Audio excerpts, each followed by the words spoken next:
വേദപ്രയാഗ് മീഡിയയിലേക്ക് സുസ്വാഗതം. നമ്മൾ ക്ഷേത്ര ദർശനത്തിന് പോയി നിന്ന് ഭഗവാനെ കണ്ണിറയെ കണ്ട്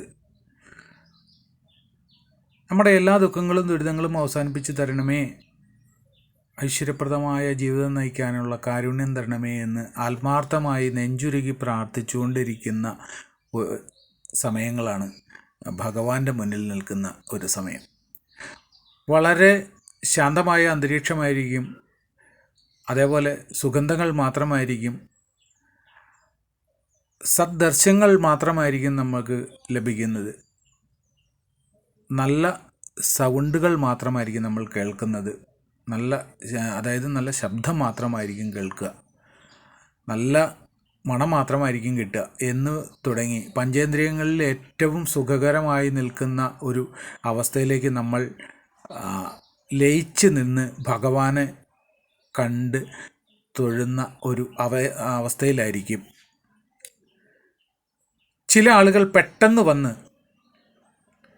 അമ്മേ നാരായണ ദേവി രക്ഷിക്കണേ കാത്തുള്ളണേ വളരെ സൗണ്ടിൽ, അല്ലെങ്കിൽ ഓ നമോ നമ ശിവായ മഹാദേവായ നമ ഭഗവാനേ കാത്തുള്ളണേ എന്നിങ്ങനെ എന്തെന്നില്ലാത്ത ഒരു അലമുറയിട്ട് പറയുന്ന രീതിയിൽ വന്ന് പ്രാർത്ഥിക്കുന്ന ചില ആളുകളെ നമുക്ക് പെട്ടെന്ന് സൈഡിലോ ബാക്കിലോ നമുക്ക് അതിൻ്റെ ഒരു ശ്രദ്ധ കിട്ടും. ആ ഒരു നിമിഷം എന്ന് വെച്ച് കഴിഞ്ഞിട്ടുണ്ടെങ്കിൽ നമ്മൾ ഏതൊരു ലോകത്താണോ നിന്നിരുന്നത്, ഏതൊരവസ്ഥയിലാണോ നമ്മൾ നിന്നിരുന്നത്, അതിൽ നിന്നെല്ലാം നമ്മൾ പൊട്ടിത്തെറിച്ച് പെട്ടെന്ന് ബോംബിട്ട പോലെ ഇത് കേട്ട് കഴിയുമ്പോൾ നമ്മളുടെ അവിടെയുള്ള എല്ലാവരുടെയും ശ്രദ്ധ ഭഗവാനിൽ നിന്ന് മാറി ഈ അദ്ദേഹത്തിൻ്റെ ആ ശബ്ദത്തിലേക്കും പെരുമാറ്റത്തിലേക്കും മാറുന്ന അവസ്ഥ വരും. ഇത് അദ്ദേഹം ചെയ്യുന്ന ഏറ്റവും വലിയ പാപമാണ്.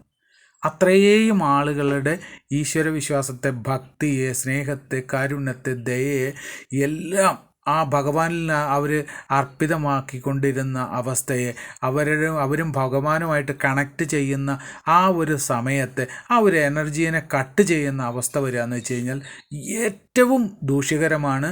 ആ ശബ്ദമുണ്ടാക്കിയ അദ്ദേഹത്തിന് ആ ഒരു ക്ഷേത്ര ദർശനം കൊണ്ടെന്ന് അല്ല, ഒരുപാട് ക്ഷേത്ര ദർശനങ്ങളും പാപപരിഹാരങ്ങളും ചെയ്താൽ മാത്രമേ അതിനകത്ത് നിന്ന് ഒരു മോചനം കിട്ടുകയുള്ളൂ, ഒരു വിടുതൽ കിട്ടുകയുള്ളൂ. അങ്ങനെയുള്ള ഒരു സൗണ്ടും ഉണ്ടാക്കാതിരിക്കുക. വളരെ ശാന്തനായി ക്ഷേത്രത്തിൽ ദർശനം നടത്തുക. എല്ലാവിധ പുണ്യങ്ങളും ഭഗവാൻ കനിഞ്ഞരുളി ഓരോരുത്തർക്കും തരട്ടെ എന്ന് പ്രാർത്ഥിക്കുന്നു. നമോ നാരായണായ.